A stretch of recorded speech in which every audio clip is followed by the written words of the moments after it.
بيبدأ فيلمنا بست اسمها رومي، واللي بتكون المديرة التنفيذية لشركة روبوتات كبيرة، وبتكون رومي هي من أقوى الشخصيات اللي في الشركة كلها، واللي ما بيكونش عندها أي هزار في الشغل، وده اللي بيخليها دايما مثال وقدوة لكل الموظفين. وبتكون رومي متجوزة من مخرج سينمائي اسمه جايكوب، وعندها بنت في سن المراهقة اسمها إيزابيل، وبنت أصغر منها اسمها نورا. وبنلاحظ إن رومي بتكون عايشة حياة زوجية سعيدة مع جوزها وبناتها، ودايما هي وجوزها بيعملوا أي حاجة علشان يخلوا بناتهم مبسوطين. ولكن رومي بتعاني من صراع داخلي، والصراع ده بيخليها أوقات كتيرة سرحانة ومش مركزة، وده بسبب إن هي بتكون غير راضية عن علاقتها بينها وبين جوزها. وفي يوم رومي بتكون رايحة شغلها، وفجأة بتقف مكانها لما بتشوف كلب بيهجم على شخص بشراسة، وبعدها بتلاقي الكلب ده جاي ناحيتها، ولكن في حد بينادي على الكلب، وفعلا بيتراجع الكلب وبيرجع للشاب اللي كان بينادي عليه. وهنا رومي بتقف منبهرة باللي عمله الشاب، وده لأنه بيتحكم في الكلب وبيخليه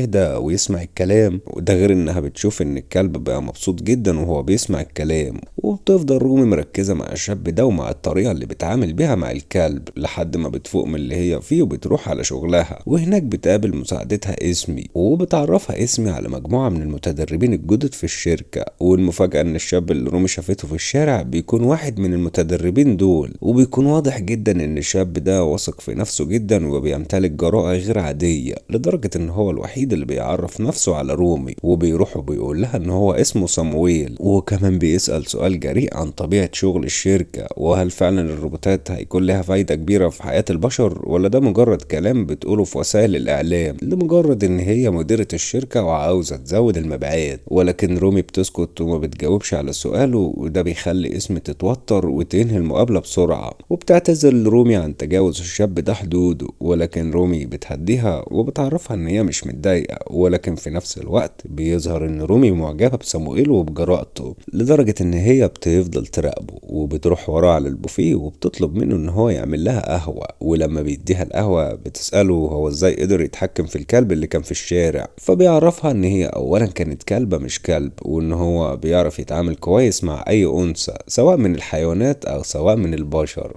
وبيجي الليل وبتكون رومي مع جوزها جايكوب، واول ما جايكوب بيقرب منها بتغطي نفسها في الملاية، فبيستغرب جايكوب من اللي بتعمله، وبيستغرب اكتر لما بتطلب منه ان هو يعمل معاها علاقة بطريقة مختلفة. ولكن جايكوب بيرفض وبيقول لها ان هو ما بيحبش النوع ده من العلاقات، لان هو ما بيحبش يتحكم فيها كأنها جارية عنده، علشان ده هيخليه يحس ان هو انسان شرير. فبتستغرب رومي ولكنها بتسكت. وفي اليوم اللي بعده بيكون في حفلة عاملاها الشركة، وبتكون اسمي واقفة بتتكلم مع رومي، وبتعرفها ان مجلس الادارة حط اسمها من ضمن المشرفين على تدريب المتدربين الجدد، علشان هم عايزين المتدربين يستفادوا من خبرتها. ولكن رومي ما بتكونش منتبهة ليها اصلا، لانها بتكون مركزة تماما مع صامويل، وبتكون مركزة اكتر مع تصرفاته مع زمايله خصوصا البنات. وبعدها بتخرج رومي للبلكونة علشان تشم هوا، فبيشوفها صامويل وبيعرف ان هو اختارها علشان تكون المشرفة على تدريبه في الشركة. فبتتفاجئ رومي من طريقته وبتحاول تفهمه ان هي لسه هتتناقش قرار الاشراف مع مجلس الادارة، لان هي ما عندهاش وقت. ولكن صامويل ما بيهتمش بكلامها، وبيعرفها ان هو هيستناها وبيسيبها وبيمشي. وبيكون واضح جدا ان طريقته عجبت رومي، لان هي محتاجة حد يتحكم فيها. ده غير ان نظراتها بتبين ان هي عايزة تقرب منه اكتر. وبعد الحفلة بيتكلم جايكوب مع رومي عن مسرحيته الجديدة، ولكن رومي ما بتكونش مركزة معاه نهائي، وده بيخلي جايكوب يتضايق وبيسأل لو هو مهم في حياتها. فبتقرب من رومي وتعتذر له عن عدم اهتمامها بكلامه. وتاني يوم بتروح على شغلها، ولكن لما بتركب الاسانسير بتلاقي صامويل بيركب معاها، وبيطلب منها ان هي ما تنساش ميعاد المقابلة النهاردة. فبتقول له ان هي هتشوف جدول اعمالها وبعد كده هتقرر. ولكنه بيقطع كلامها وبيقول لها ان تسريحة شعرها جميلة جدا ومناسبة ليها. فبتتوتر رومي وما بتعرفش ترد عليه، وبتسيبه وبتخرج من الاسانسير. ولكنها بتفضل تراقبه من مكتبها اثناء ما بيتكلم مع اسمي. وفي نهاية اليوم بتروح رومي لصامويل علشان تبدأ معاه اول جلسة في البرنامج التدريبي. ووقتها بيسألها صامويل عن معلومات بخصوص مسيرتها المهنية، على الرغم من ان السؤال ده بيكون خارج نطاق برنامج التدريب. ولكنها بتجاوب وبتحكي له على اللي حصل معاها من اول ما اتخرجت من الكلية،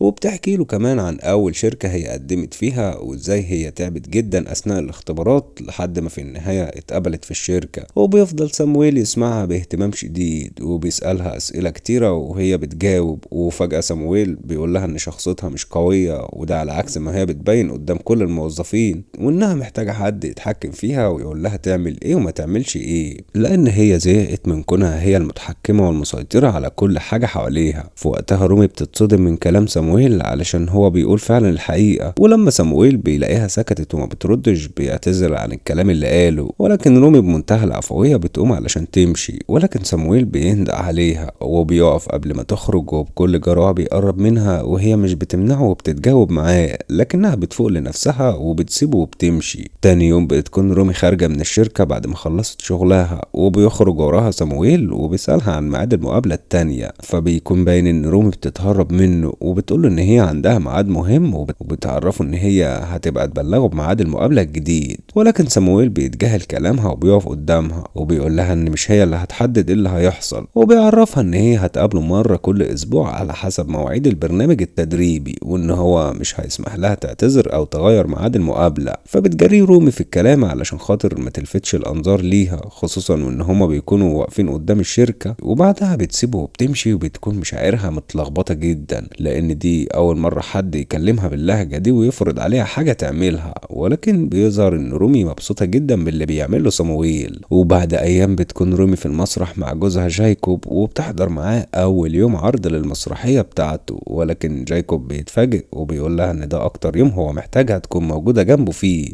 ولكن رومي ما بتهتمش بكلامه وبتعتذر وبتسيبه وبتمشي. وبيكون اليوم ده هو ميعاد مقابلة رومي مع سامويل، ولما بتوصل رومي للشركة بتدخل مكتبها وبتلاقي ورقة على المكتب، وبتكون الورقة دي من سامويل وان هو هيستناها في الفندق اللي هو بيكون نازل فيه. وبيكون واضح جدا ان رومي ما قدرتش تقاوم رغبتها في ان هي تقرب من سامويل، علشان كده بتروح له على الفندق على حسب الميعاد اللي هو حدده. وهناك بتتكلم رومي مع سامويل وبتقول له ان هي مش عاجبها سلوكه معاها، وبتعرفه ان هي وافقت تيجي بس علشان توقفه عند حد. ووقتها سامويل ما بيردش عليها نهائي، ولكنه فجأة بيهجم عليها وبيحاول ان هو يغتصبها، وبتفضل رومي تقاومه ولكن في النهاية بتستسلم، وبيكون كمان عاجبها اللي بيحصل، ولكن سامويل بيرفض يحقق لها رغبتها وبياخدها عند اخر الأوضة وبيخليها تقف في وشها للحيط، وكان هو بيعاقبها زي التلاميذ اللي في المدرسة. وساعتها سامويل بيقول لها ان هو فاهم شخصيتها كويس وعارف ان هي نفسها تلاقي حد يتحكم فيها، فبترد عليه وبتقول له ان ده فعلا حقيقي، وبتعرفه ان هي اول ما شافته صاحت رغبة كانت موجودة جواها من سنين طويلة، وبعدها بتنهار وبتفضل تعيط، فبيحضنها سامويل وكأن هي طفلة صغيرة. وفي النهاية بتسمح رومي لرغبتها في ان هي تسيطر عليها وتقرب من سامويل وبتعمل معاه علاقة. ومن بعد اليوم ده هما الاتنين بيتقابلوا لوحدهم كتير وبيقربوا من بعض اكتر، وبتكون رومي عاجبها جدا ان سامويل هو اللي متحكم في العلاقة وان هي اللي بتنفذ له كل حاجة هو بيطلبها من دون اي اعتراض. لحد ما في يوم بتكون رومي راجعة من شغلها على البيت، وبتتصدم لما بتشوف سامويل وهو قاعد بيتكلم مع جوزها وبناتها. ولما بتدخل عليهم بيقول لها سامويل ان هي نسيت اللابتوب في الشركة وهو جه علشان خاطر يجيبه لها. وبيظهر ان جايكوب والبنات معجبين بشخصية سامويل، خصوصا لما عرفوا عنه ان هو انسان مكافح وبيشتغل في حانة ولحد ما يخلص بس تدريب في الشركة ويتعين بشكل رسمي. ولكن رومي بتتكلم بعدها مع سامويل لوحدهم في العربية وبتحذره ان هو يجي بيتها مرة تاني،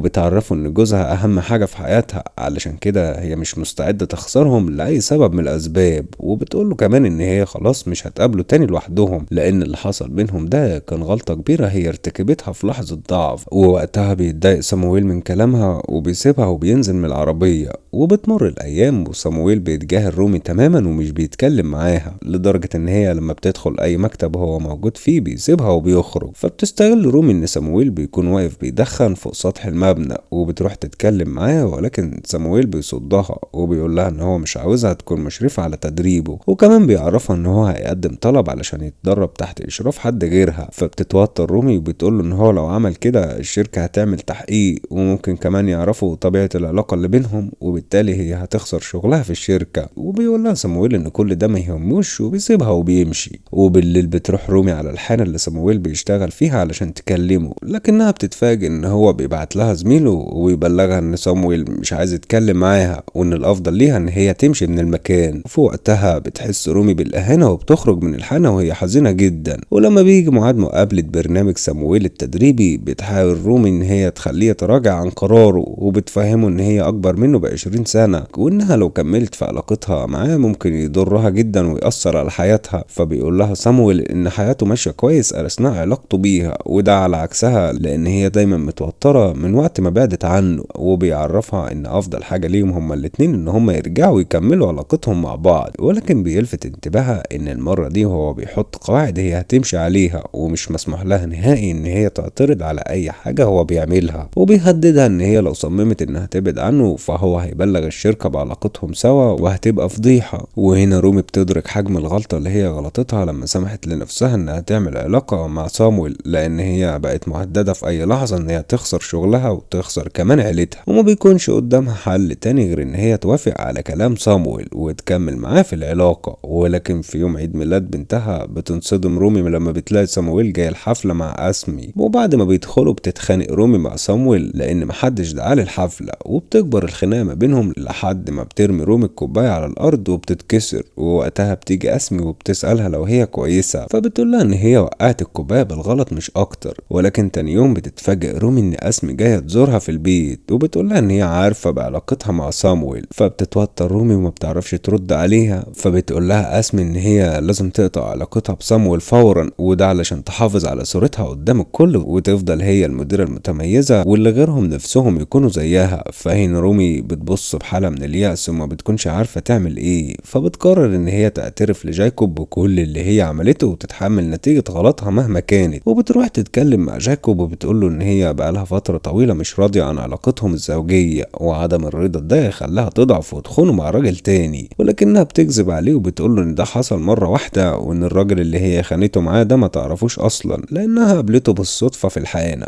ومن بعدها ما شافتوش تاني. فبيتعصب جايكوب وبيقول لها ان الخيانة ملهاش مبرر وكان الافضل ليها ان هي تطلب الطلاق منه وتبعد عنه بهدوء. وبيلفت جايكوب نظرها ان هي دمرت حياة بنتها لانها هتخليهم يعيشوا بعيد عنها، وده لان هو مش هيسمح لها تكون موجودة في حياته بعد اللي هي عملته. وبيطلب منها انها تسيب البيت فورا وما ترجعش تاني. وفعلا رومي بتسيب البيت وبتروح على بيتهم التاني اللي في الريف، ولكنها بتتفاجئ ان صامويل موجود هناك، وده لان هما كانوا متعودين يتقابلوا دايما في البيت ده. وساعتها رومي بتحكي له عن اللي حصل ما بينها وبين جايكوب، واثناء ما بتتكلم بتلاقي جايكوب داخل عليها. وفي اللحظة دي بيعرف جايكوب ان صامويل هو الشخص اللي رومي بيتخونه معاه، وان العلاقة مستمرة بينهم لفترة طويلة ومش مرة واحدة زي ما هي فهمته. وكل ده بيخلي جايكوب يفقد اعصابه وبيهجم على صامويل وبيضربه، ولكن رومي بتتدخل وبتبعدهم عن بعض. وبعدها جايكوب بيتعب جدا من كتر الزعل فبتقرب منه رومي علشان تطمن عليه، ولكنه بيبعدها. فبيقرب منه صامويل وبيديله ميه علشان يشرب وبيفضل جنبه لحد ما حالته تتحسن. وبعدها بيعتذر له عن اللي هو عمله وبيمشي من البيت. وبتمر الايام وبنلاقي رومي قاعده لوحدها في البيت وما بتروحش الشغل، وده لان هي بتكون حزينه بسبب اللي حصل ومش قادره تسامح نفسها. وفي يوم بتجيلها بنتها وبتطلب منها ان هي ترجع البيت، وبتعرف منها ان جايكوب بتكون حالته سيئه جدا ومش بياكل ولا بيتكلم مع حد، ده غير ان هو بيبات في المسرح ورافض ان هو يرجع البيت. فبتروح له على المسرح وبتعتذر له وبتطلب منه ان هو يسامحها، وبتعرفه ان هي ما تقدرش تعيش من غيره. فبيسامحها جايكوب وبيرجعوا يكملوا حياتهم بشكل طبيعي. ولما بترجع رومي شغلها بيدخل عليها واحد من الموظفين وبيقول لها ان هو عارف ان صامويل ساب الشركه وسافر اليابان علشان يشتغل هناك، وبيلمح لها من خلال كلامه ان هو عارف ان كان في بينهم وبين صامويل علاقه. فبتقول له رومي ان هو لو فاكر ان هو بيهددها بعلاقتها بصامويل يبقى غلطان،